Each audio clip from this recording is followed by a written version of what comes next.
का ऐसा वक्त होता है जिसमें देवगण निद्रावस्था में होते हैं और बुरी शक्तियाँ जागृत होती हैं, और हमारे पितृ जो होते हैं इन बुरी शक्तियों से हमारी रक्षा भी करते हैं। इन 16 दिनों में हमारे पूर्वज की आत्माएं, पुण्य आत्माएं, भटकती आत्माएं अपने घरों की तरफ देखती है। मान्यता ये है कि उन 16 दिनों में हमारे घर पूर्वज आते हैं, उनके लिए जल का तर्पण करते हैं हम, और उनका पसंदीदा भोजन बनाते हैं और पंडितों तथा आसपास के लोगों में बांटते हैं। आप श्राद्ध कहीं भी कर सकते हैं। श्राद्ध आप गया, प्रयागराज, हरिद्वार, वाराणसी जैसे जगहों पे भी कर सकते हैं, परंतु सामान्यतः घरों में भी किया जाता है और ये बहुत ही शुभ माना जाता है। पितृपक्ष यदि नाराज़ हो तो घर में कई तरह की परेशानियां होती हैं। कई बार आपने सुना होगा कि किसी की नौकरी चली गई, किसी के घर को बीमारियों ने घेर लिया, कहीं आर्थिक समस्या है। तो इस तरह की जो समस्याएं होती हैं उसके पीछे कारण पितृपक्ष का नाराज होना होता है और इन परेशानियों का सामना करना पड़ सकता है। एक कहानी भी है इसके पीछे। एक आत्मा अतृप्त थी और उसे भूख लगी थी। भूख लगने के कारण वो यहाँ वहाँ भटक रही थी। तो उसे यमराज जी ने देखा। यमराज जी ने उससे पूछा क्या हुआ। उन्होंने कहा कि मैं बहुत भूखा हूँ और अतृप्त हूँ। जब मैं मृत्यु हुई तो मैं अतृप्त था और मैं भूख के कारण मर गया। इस प्रकार यमराज ने उसके परिवार की तरफ देखा तो उसका परिवार भी दरिद्रता, बीमारियों से घिरा हुआ था और काफ़ी परेशानियों में था। तो सपने में यमराज ने उस घर के मुखिया को ये बताया कि तुम्हारे जो पितर हैं वो अतृप्त हैं। अतृप्त होने के कारण वो तुमसे नाराज़ है। तो अगर तुम ये श्राद्ध करते हो तो तुम्हारे घर से सारी परेशानियां दूर हो जाएंगी। उनके कहे अनुसार जब ये किया गया तो उनके घर से सभी परेशानी धीरे धीरे चले गईं और उसके बाद वो आत्मा भी अपने अगले पड़ाव के लिए चल दी। इसी प्रकार ये कहा जाए कि पितृपक्ष कि सिर्फ नाराज होने के कारण ही ये नहीं किया जाता।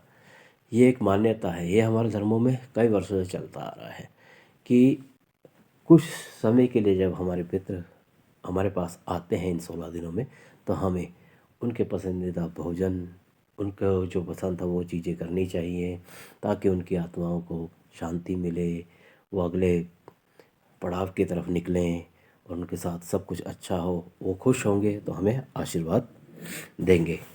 श्राद्ध के दिन दान में पिंड दान और दीपक दान करते हैं और तेल दान भी किया जाता है। दीपक दान इसलिए किया जाता है कि जब कोई पुण्य आत्मा या कोई भी आत्मा किसी मार्ग पर चल रही है, वहाँ पे अंधेरा है, तो उस दीपक के कारण उसे रोशनी मिले।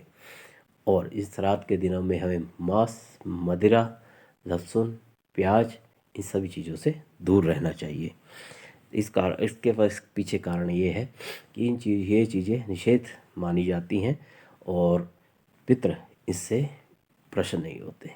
तो कृपा करके इन 16 दिनों में इन चीज़ों का सेवन ना करें ताकि आपको अपने पितरों से आशीर्वाद प्राप्त हो सके। भगवान श्री राम ने भी फागुन नदी में अपने पिता दशरथ का श्राद्ध किया था, जो कि बिहार में है। और इस दिन भोजन को वैसे तो पंडितों और अपने आसपास के लोगों को भी खिलाया जाता है, साथ ही में भोजन का कुछ हिस्सा जैसे कौवा, कुत्ता, चींटी, गाय इत्यादि को भी दिया जाता है, जिससे कि किसी भी रूप में आपके पितृ वहाँ आके उस भोजन को ग्रहण कर सकते हैं।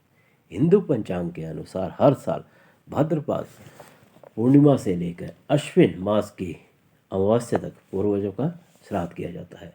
इस समय पूर्वजों की आत्मा की शांति के लिए शुभ माना जाता है। धार्मिक मान्यता यह है कि पूर्वज पिंड दान और श्राद्ध दान करने से प्रसन्न होते हैं और उनका आशीर्वाद प्राप्त होता है। ऐसी मान्यता है कि श्राद्ध 3 पीढ़ियों तक किया जाता है और यह पूजा दोपहर के समय की जाती है। साल 2025 में ये 7 सितंबर को शुरू होगा और 21 सितंबर को ये समाप्त होगा। पर इन दोनों ही दिन 2 ग्रहण हैं। 7 सितंबर को चंद्र ग्रहण है, जो कि साल का आखिरी ग्रहण होगा और ये पूरे विश्व में दिखाया जाएगा और उसका सूतक हमारे भारत में भी लगेगा। और 21 सितंबर को साल का आखिरी सूर्य ग्रहण है, वो भी हमें दिखाई देगा। तो आइए जानते हैं श्राद्ध पक्ष की सभी तिथियाँ। पूर्णिमा श्राद्ध 7 सितंबर, रविवार। प्रतिपदा श्राद्ध 8 सितंबर सोमवार। द्वितीय श्राद्ध 9 सितंबर मंगलवार। तृतीय और चतुर्थ श्राद्ध एक ही दिन में 10 सितंबर बुधवार। पंचमी श्राद्ध 11 सितंबर वीरवार।